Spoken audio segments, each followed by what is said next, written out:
Wow, check this out. Look at that carbon buildup. After 209,000 miles, it's definitely time to get that cleaned. And these were the symptoms that it was giving me. It was having trouble starting issues. You see there, it's not starting, barely starting. See, second time, third time. And also, you see there, the EPC light is on. So in this video, I will show you guys how I went about doing the carbon cleaning on the Audi Q5. So here are the parts that I bought for the carbon cleaning. You're gonna definitely need the intake manifold gaskets here, 6 of them. I bought 6 of these just in case, but these are the fuel injector gasket kit. And then also these you will need for sure, the lower intake runner gasket. I got all of this here from FCP Euro. I'll put the link down below if you guys want to get these guys too. These are all of the tools that I'll be using to try and clean out that carbon buildup. Intake valve cleaner, brush kit, pick tool, various sizes of the flathead Phillips screwdriver. This for the brush kit, and also be using a vacuum to vacuum up all of the carbon deposits. So let's get this going. Remove the 2 engine covers. Just pop them off. Then remove this intake hose here.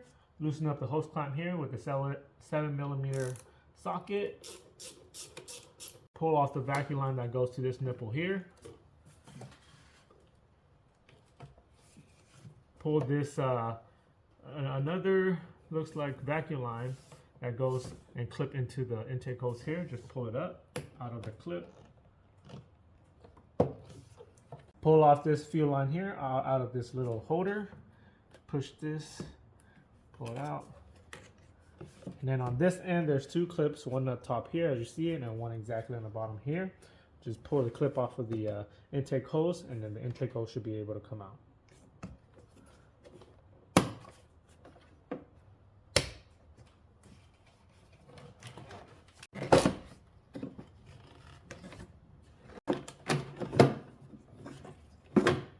There looks to be about 6 connectors in this area that we need to disconnect. Here, here, here, here, here, and here.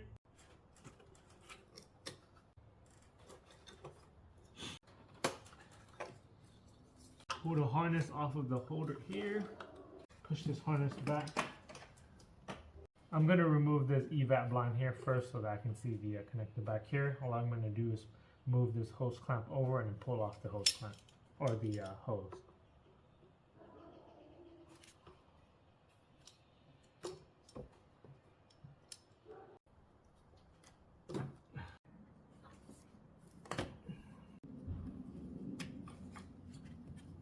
Okay, all the connectors are off. Then there looks to be about 3 small vacuum lines that we need to remove. Here, here, here.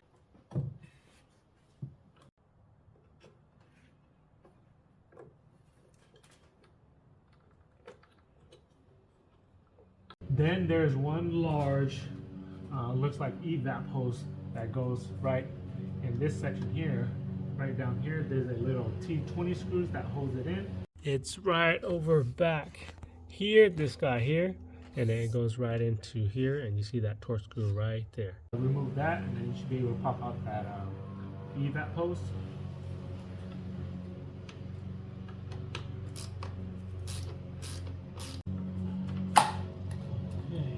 So that looks like everything has been removed up here.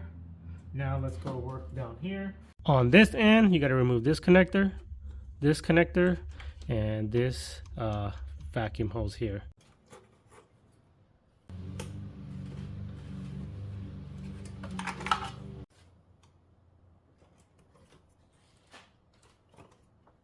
Then remove a total of 12 T30 screws that holds the intake manifold in. And here they are, 1, 2, 3, 4, 5, 6, 7, 8, 9, 10, 11, 12.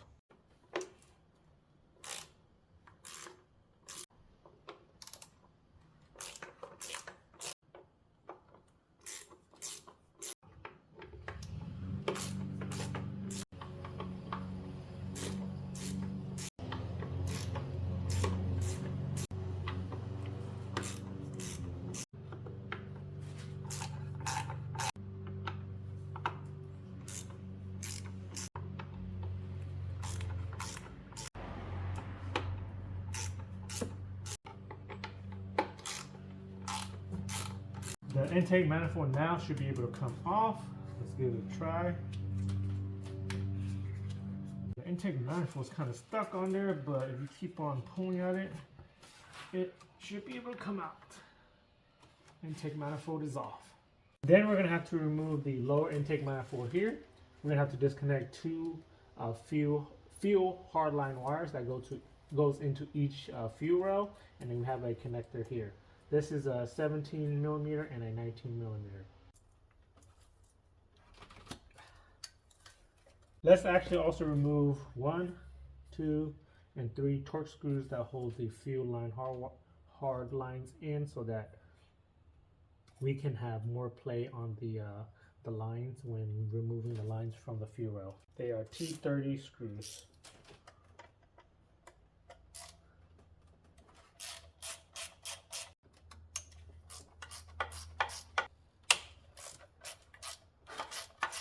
There's going to be a bunch of fuel coming out from these fuel lines, so just be prepared for that.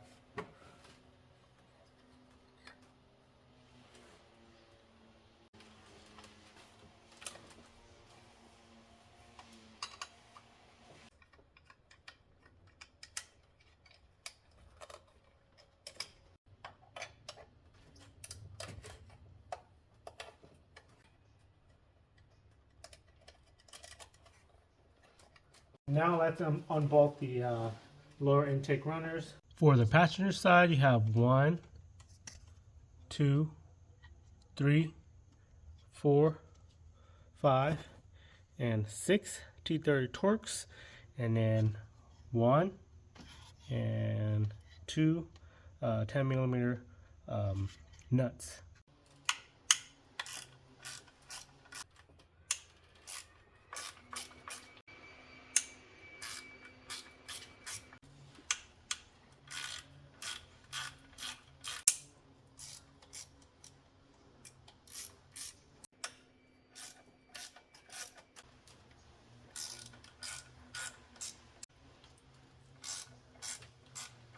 Be careful pulling them out because the injectors could come out with it too. Most likely would too.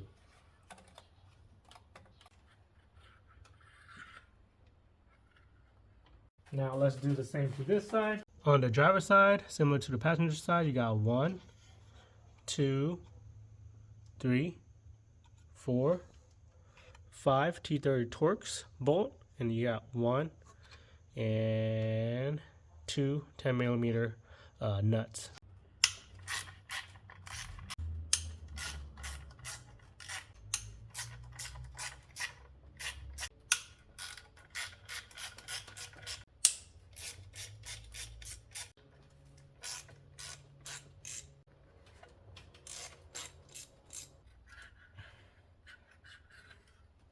Alright, now we can start cleaning out the valves. Now, let me show you guys how the carbon buildup looks. Dang. Check that. This is after almost 210,000 miles. If you are finding this video to be helpful so far, make sure to give it a thumbs up and subscribe to my channel to stay updated on videos like these that could possibly help you out on future DIYs. Now, let's get back to cleaning that carbon buildup. So here's a look at the first intake port that I did. Not fully done yet because I still need to lower the valve and clean the rest of the valves and also do a little touch up everywhere else. And then on this side, what it used to look like. So let me try my best to show you guys how I got to this point. I first started off spraying the ports with the intake valve cleaner and let it soak for a little bit. Use a pick tool to start picking at the thicker area, carefully just kind of scraping them off. Use a rag to wipe the walls. And then vacuum this first round of cleaning. After vacuuming, this is what the first round came out to look like, showing progress. And then the next thing I do is I just basically repeat the process. Spray it down, let it soak, wipe, clean, vacuum. and then so on and so on until it gets as clean as possible. I also use brake clean too to help clean out a lot of the carbon deposits. But what I do is I spray the brake clean on a rag and then just start wiping down. So for example, I'm gonna clean this area with brake clean because brake clean is pretty strong in getting rid of a lot of that stuff actually.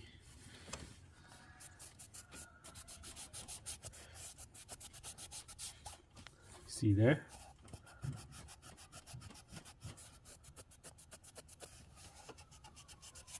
That's how I went about cleaning the intake port.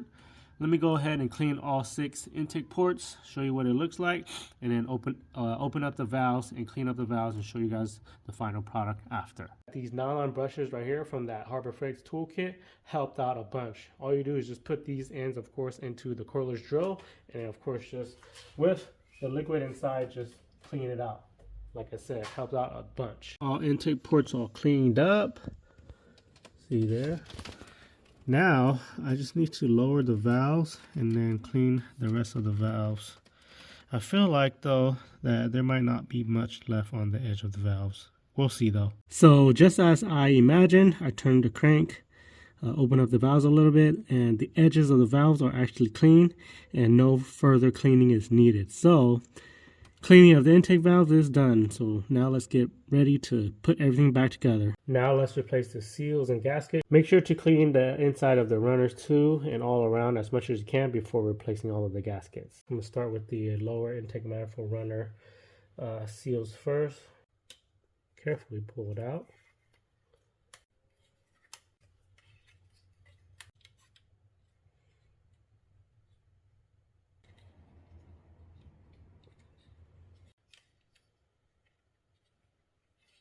Remove the old fuel injector seals from the fuel roll. Then we're going to install the new ones onto the actual fuel injector in the car.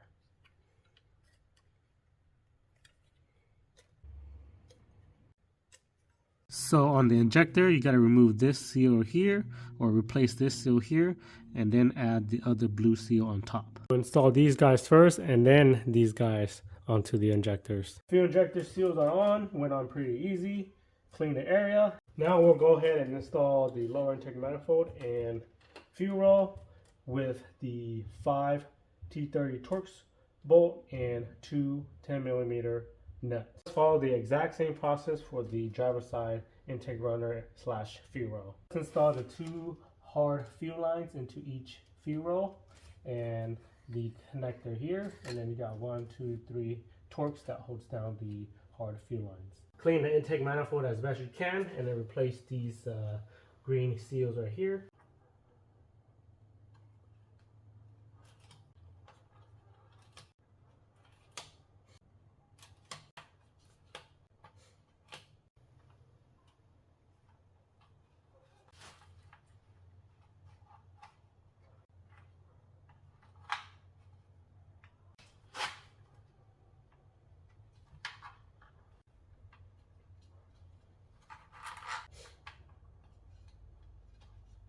Install the intake manifold with the 12 T30 screws. Then on this end, connect this vacuum hose down here, connect this wire here into this connector, and then connect this connector into that connector right there. Up here, install this large vent hose into the intake manifold and bolt it down right here with the little T20 screw. And then up here, you have 6 connectors. 1, 2, 3, 4, 5, 6 to install, and a total of 4 vacuum lines to install, which are 1, 2, 3, and 4. Install the intake manifold. Now let's start the car and hope for the best.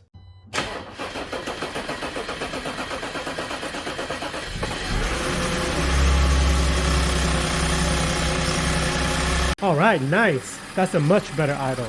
I also noticed that the EPC light is off now.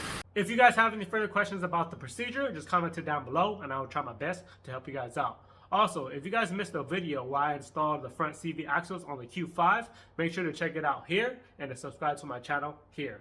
Thanks.